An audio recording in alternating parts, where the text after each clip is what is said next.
plan was really to have President Rodrigo Duterte as your vice presidential running mate. Pero sabi mo nga, nagulat ho kayo dun sa events, as many, nung nangyari noong Sabado. What happened, Senator? Hindi ho ba kayo nag-usap? Because kung siyang planong vice president ninyo, hindi ho ba kayo nasabihan na hindi na siya tatakbo? Wala namang siguro nakakaalam lang siguro nun na gagawin nila yun sa Sabado, last Saturday. Sila lang because I am not privy to the discussions sa loob ng PDP. So siguro doon nila plinano at doon nila pinag-agtuhan. Hindi naman namin alam. Nagulat na ako nung balitaan ko lang na nag-withdraw si Pangulong Duterte at ipinalit bilang kandidato sa Guso, si Senator Bobong. So we have to basically rethink our initial strategy in adopting the president as our vice president. We are presently now in discussions trying to come to a good decision as to what we should now do to adjust to this new situation. We have very little time left, although there is a substitution period. So maybe we'll take them down. Maging mas maliwanag at maging mas clarified ang sitwasyon hindi lamang sa national. Senator, I hope you don't mind, no? You're coming in and out. Hindi ko po halos naintindihan a big portion of what you said. I'm wondering if sa team po namin, maganda ba ang pasok ni Senator? Okay, so let's take a very short break first. I hope you don't mind because I'd like to understand everything you are telling me. So let's take a short break. Let's fix that. We'll be right back. You're watching The Source on CNN Philippines. I'm Pinky Webb. Our guest today, former Senator Bongo Marcos. Senator, okay, I think we have a better communication right now. You were saying about President Rodrigo Duterte supposedly being your vice president. What happened there? Well, naturally, we were all surprised when on Saturday we heard the news that si Pangulong Duterte ay umatras bilang kandidato ng vice-presidente at ipinalit ay si Senator Bongo ng PDP laban. The original plan, as I said before, was that we were going to adopt the president as the vice presidential candidate of my vice presidential candidate. But with the changes, we have to consult once again. We've become very, very busy with the issuance of CONAs and helping with our allies with the COCs, etc. But we will now have to go back and decide because we have 1 day left after today. We merely have today and tomorrow to decide what the party should do in terms of a vice presidential candidate. So I think hindi lang naman kami yung nagulat nung yung mga nangyari nung Sabado. Palagay ko halos lahat ng mga political observer medyo nagulat na ganun na naging pangyayari. But I guess what I want to find out, sir, is that if you were planning to adopt him, you could have at least been told, hindi ho ba? Granted na sabihin yung political observers nagulat, true, what happened last Saturday, but you having this plan together with President Rodrigo Duterte, you were not even made aware of that because that alters your plans one way or another. Well, it does. Well, no, they were the PDP. I mean, I had spoken to Secretary Alcusi, I had spoken to ES Bingbong Medialdea, I had spoken to Senator Bongo, and I had told them that this is what I had planned to do. And I think that I am not the only one who didn't get informed. Parang it was a very, very, very quick, I think, and it was a very late decision made.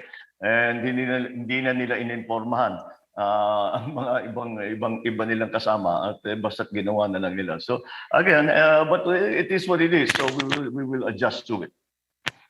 Were you offended by that? No, not at all. They need to do what it is they feel is best for them. I will continue to do what I think is best for me. And, seeing as these are the two groups, we are the two groups left in the administration side, in the end, clearly, we will be coming together and helping each other out. In the end, you will be coming together and helping each other out. Does it mean that, sabi nyo nga, bong, bong, bong, yung pong ibig sabihin ng bong, bong Marcos at bonggo, yun na ho ba? Depende nga sa usapan namin ng partido ko anong dapat gawin. The options are to wait in case the president changes his mind and bumalik siya mag-vice president, to adopt Senator Bongo, or to just continue as we are. That is what we will have to decide. It's I've been saying this for the last several weeks. It is an unusual election. It is an unusual campaign, and we've never really had to deal with circumstances, the political circumstances like this before, wherein every single day, up to and including the days for filing, may development araw-araw, more than one, more than two developments every day. And that's why things are still volatile, they're still in flux. Hanggang ngayon, na penultimate day na, second to the last day na ng filing. So we really have to be fast on our feet and come to some quick decisions. But we have to make sure that this takes into account all of the other events that are going on and that we are anticipating. And to also be planning that maybe what we anticipate is not what's going to happen. So we have to plan for that as well. So, to be clear, your options are who for Vice President? Bongo, sino pa ho? Marami. It doesn't have to be necessarily Senator Bongo. We might, from our own ranks, marami naman siguro mga qualified dyan na pwede nating ilagay na bilang Vice Presidente. So again, the idea as to what to do about the vice presidential position, and should we choose to nominate or to have a member file for vice president, who that person will be. Those are the decisions that we have to come up with in the next, actually, not 2 days, in the next day or so. But what about Mayor Sara Duterte? Is she an option for vice president? She's always an option, but she has made it very, very clear that she doesn't intend to run for a national position. All the best information that I can get seems to be that Mayor Inday has really decided to step away from national politics and to run for mayor. She may still change her mind. Again, we have till November 15, and that's why we have to be very careful in taking these steps and to make sure that whatever we do, it can accommodate the changes that we may not be expecting in the next month and a half until November 15. But if you were given a choice, who would you want as your vice president? Well, it depends who I was choosing from whom I was choosing from. What are the groups of people that I was choosing from? There are people who would make a good vice president, who could win as vice president, but do not want to run for vice president. So that limits the field. You have to remember that until Saturday, nobody wanted to run for vice president for the simple reason that they would come up against the president, against President Duterte. Kaya't lahat sinasabi, ba't pa ako tatakbo? Lalabanan ko si Pangulong Duterte. Ang ganda-ganda ng mga numero niya. Wala akong pag-asang manalo. So nobody was really thinking about vice president. Everybody was saying, well, mag-senador na ako, tatakbo presidente, whatever it is, pero hindi vice president. Kasi walang gustong tumapat kay PRRD. Natural naman.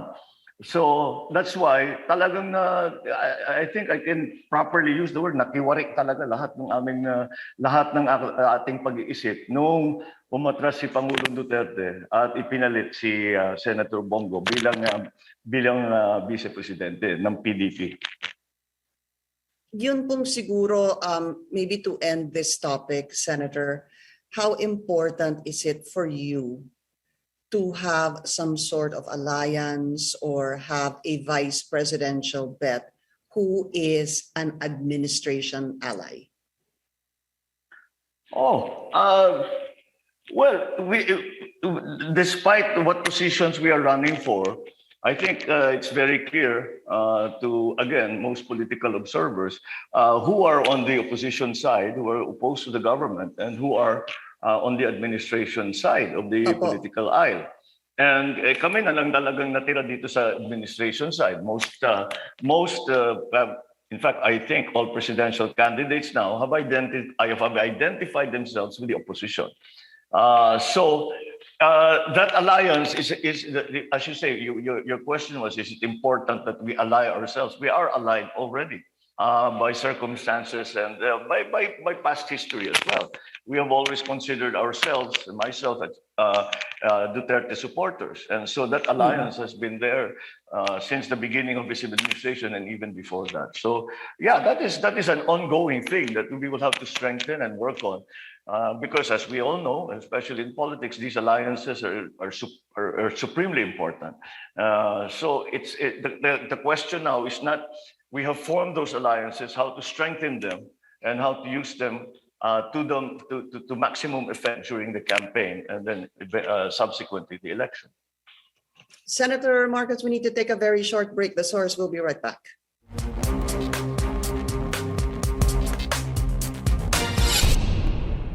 You're watching The Source on CNN Philippines. I'm Pinky Webb. Our guest today, former Senator Bongbong Marcos. Also a controversy. Right after you filed your certificate of candidacy was this emergency text alert. I heard already your lawyer, si Attorney Vic, no, saying that ito nga ay posibleng makalaban nyo pa. But of course, on the other side is saying ginagamit ninyo or ito po ay galing po sa inyong kampo or supporters, this particular text alert, which basically says buong malasakit sa bansa, bagong bukas na masagana, BBM for 2022. What is the story behind this, sir? What do you know about it? I have no idea. On the way from Sofitel to lunch afterwards, around 11:30, something like that. I suddenly got this thing. We all get that, the NDRMC alert that there's a Milindol o may bagyo. And so I looked at it, ang gulat ko. Yung message was not about an impending crisis or impending disaster, but what it was this message about me. And sabi ko, bakit? I immediately asked, I hope we have nothing to do with this, because tanong mo nga sa mga kasamahan natin, ginawa ba nila ito? Dahil hindi tama ito, hindi nyo dapat ginagawa yan. And so everybody that we asked who has anything to do with the IT or with admin in the different that have been helping us on social media, wala silang alam diyan. And besides, they said, why would we do that? Makakasira lang sa atin yan. Bakit natin gagawin yun? And so that's why I'm waiting and I'm watching and waiting with what the results will be from the NTC. I've asked my IT team, how can this be done? Apparently, it's not very hard to do. Anybody can do it. It's very easy. There's software that you can find, that you can buy over the internet, and you can use this. It's called masking. You mask it so it looks like the original page. So that's what happens. So it's very hard. It's going to be very hard to identify. But rest assured, this is not something that we would do. First of all, it is illegal. So beyond illegality, if you think about it in political terms, this is of no advantage to me. This is a disadvantage to me. Why would I do such a thing? And so, knowing that, yung mga nagreklamo, ang bilis eh. Halos minutes lang na halos lumalabas pa lang yung message. Marami nang nagre-react. Sabi ko, siguro silang gumawa nito. Well, anyway, I filed by as a candidate. Expected natin yan. When it first came out, I immediately said to myself, okay, it's begun. Nag-umpisa na talagang bakbakan, and it's going to get quite maano pa ito. Mahaba pa to, sir. Pang-umpisa pa lang ito. It's going to get vicious, clearly. In fact, even during your Q&A yesterday, you were already being asked certain questions to which you said, not here, not now, ano po, when you were being asked about the graft cases against your mother. So when you declared that you will run, and when that day that you declared you would run on Twitter, there were trending topics already, such as BBM is my president, never again. Diyan po lalabas lahat. Controversies, of course, surrounding the Marcos regime, ill-gotten wealth, historical revisionism, and the like, so martial law victims. So let's put this into context. The government, sir, has won a number of cases against the Marcoses. I want to talk about the latest ruling from the Sandigan Bayan that ordered the royal traders, formerly Traders Royal Bank, to pay government close to 350 million pesos. That's equivalent to 100 million pesos and about $5 million. That's just the principal, with a 12% interest beginning 1993. And it is said that this is part of the ill-gotten wealth of the Marcoses. This refers to what is supposed to be called bank certificates that supposedly the Marcoses had brought with them to Hawaii when you left the Philippines. First, your reaction to this latest ruling by the Sandigan Bayan. Well, with that ruling with the Sandigan Bayan, I think that is just the all of the ongoing cases that are still being decided. So I mean, I cannot comment because first of all, I have no particulars on this part. I have no information. I have no knowledge about this particular case. I do not know. I have had no involvement with Traders Royal Bank before or since. So I really do not feel that I am qualified to comment on that case. Besides, I'm not a lawyer, so I don't think I can contribute to that discussion. But when you present yourself as a candidate for president, and supposing, sir, that you win in the 2022 elections, all of these will come up. For example, the 7 counts of graft on your mother by the Sandigan Bayan, which was about, if I'm not mistaken, rendered about 2 to 3 years ago, elevated already to the Supreme Court. In other words, sir, lahat po ito lalabas. How will you, if you win, be able to address issues like this? Well, the courts are addressing the issues. It's in their place. The place of these issues are in court now. Because cases have been filed, because cases are being heard, arguments have been made. So that is how you deal with it. You let the court decide and come to their decision and give their whatever orders that they give, considering their findings. So I don't think, since again these cases are in court, what will the executive do? Interfere with the judiciary? When you say, how do you handle this? It is being handled. It's being handled by the courts. So let's leave them to do their work, and they do their work very well. They will come to a conclusion. They will come to their findings, and they will make their decisions, the appropriate decisions. So I do not know what else needs to be done. It's in court. Cases have been filed. The justices are looking at the judges are looking at the case. They will decide it at some point, and that is the way that we handle such legal questions. Right. So just to follow up on that, for example, the Supreme Court upholds the decision of the Sandigan Bayan on the 7 counts of graft on your mother. Does that mean, sir, that you will comply? You know, the Marcoses will comply? Of course, we have complied with every order. That's 7 counts of graft that has ever been issued. I don't think that has been a policy that is a useful policy is to defy the court. Maybe if you were like the impeachment trial in the Senate can defy the Supreme Court. But as an individual or as a group, we do not defy. We have never done anything like that. We will appeal it. We will MR it. We'll do whatever legal remedies are available to us. But when it is final and executory, and you're ordered by the court to do something, you comply. There also, just one more thing. There was an interview, sir, with another vice presidential aspirant, si Lito Atienza. At ang sabi po niya ito, dapat daw po mag-sorry kayo po sa Pilipino on the abuses during your father's time. Kailangan daw ayusin na ang ating kasaysayan. So again, I will ask you, sir, will you apologize? This is something that's being asked by, a segment of society, and even to some that might apology is not even enough. No, there's a small group that an apology will not be enough. Whatever happens, anything will not be enough. They will continue to peddle their hatred of the Marcos family. That's their business. There's nothing I can do about that.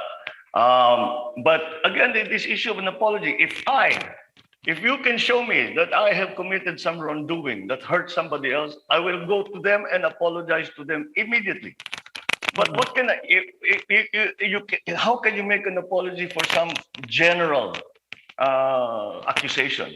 Let's talk about specifics. What are the specifics that you were talking about? What are these wrongdoings that you want me to apologize for? I can only apologize for myself, but I'm willing to do that if I have done something wrong, and that neglect or that wrongdoing has been damaging to somebody. I will try to right that damage. But again, I don't know how that apology is supposed to work. And as you mentioned, I suspect that no matter what apologies you give, it won't be enough. It's not been enough because the political forces opposing my father. Let us remember, his government fell. They won. So that side of the political aisle has been dominant for the last since '86. So I'm not sure what it is that they, I guess, a pound of flesh, but how can we respond? How can we respond to something like that? We will not listen to reason, or will not actually look at the facts of the matter, and again, stay with general accusations as opposed to specific instances of wrongdoing. Then we can start talking about an apology. If specific instances of wrongdoing that I committed, that I can apologize for. I cannot apologize for what other people have done. I can apologize for what I have done. So you cannot apologize. To be clear on this, Senator, you cannot apologize for what happened during the reign of your father, because there is already an act, the Republic Act 10368, which is really an act providing for reparation and recognition of victims of human rights violations. So you cannot apologize for what happened during your father's 20-year rule, wherein there is a law that legitimizes human rights violations. Go ahead, sir. Let's turn it around. I can only apologize for what I have done, and that seems to make for me that makes perfect sense. You cannot apologize for what somebody else has done. It's not my doing, and an apology will be meaningless anyway. So the only kind of apology that's going to cut any ice is an apology from me for what I have done. I need to move on, sir. Unifying president was part of a phrase you used yesterday and the other day. Ano po? Let's be clear on this, sir. When you say unifying president, what exactly do you mean? Because I did hear a part of your speech yesterday na sinasabi, unify the country in this fight against the pandemic, unify this country so that we can open the economy. What do you mean by unifying president, sir? Well, right now we are not moving we are not moving as one country, because there's so much politics. Despite the fact that we are faced with a pandemic, the political forces are still beginning to come into play in the actual function of government, and that is not unifying. That is polarizing, like what politics necessarily is. And I think that we have to think beyond that, because if we cannot tackle this COVID if we do not help each other, I think the government has to be has to be moving, doing the things that government can do. The private sector is also trying very hard to do their bit. Each individual has to do their bit. Everybody has to wear their mask, has to try and stay healthy, try and stay safe. All of these things have to, every single person, every single citizen, we need them to be part of the solution, especially when it comes to COVID. But when you say that we are trying to open again, we are trying to reopen and try to revitalize the economy. The first part of revitalizing the economy will be to defeat COVID, to be vaccinated, to have a large segment of our populations achieve that herd immunity that we've been hearing about for over a year. And so that is part and parcel of the same thing. You cannot start your economic recovery until you have somehow managed, and we'll use the word now manage because it's not going to go away, but we will learn to manage it like other countries already have done. And that's the level of joint effort that we want to achieve. Sa ngayon, I guess the fact that we are also in the start of the political cycle, that may have a lot to do with it. But the unity that we haven't seen, it's the sense of nationhood that we seem to have lost, that we should all be working for the Philippines. We should all be working for yung ating mga kapwa Pilipino. Sa ngayon, hindi ganun eh. Ang trabaho ngayon para sa partido, ang trabaho ngayon para sa individual, para sa ambisyon ng ganito, para yung mga lumalabas, yung mga nagte-take advantage, nag-hoard para kumita. Yun ang mga people are working at cross purposes.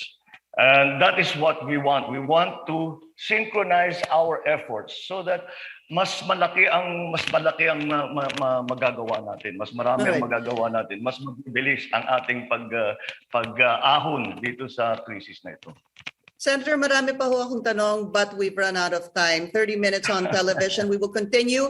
I hope you don't mind. We'll continue our conversation on our Facebook page because we need to talk about current issues as well. So in the meantime, sir, I'd like to thank you for joining us here on television, and our viewers, thank you for joining us here on The Source. I'm Pinky Webb. You're watching CNN Philippines.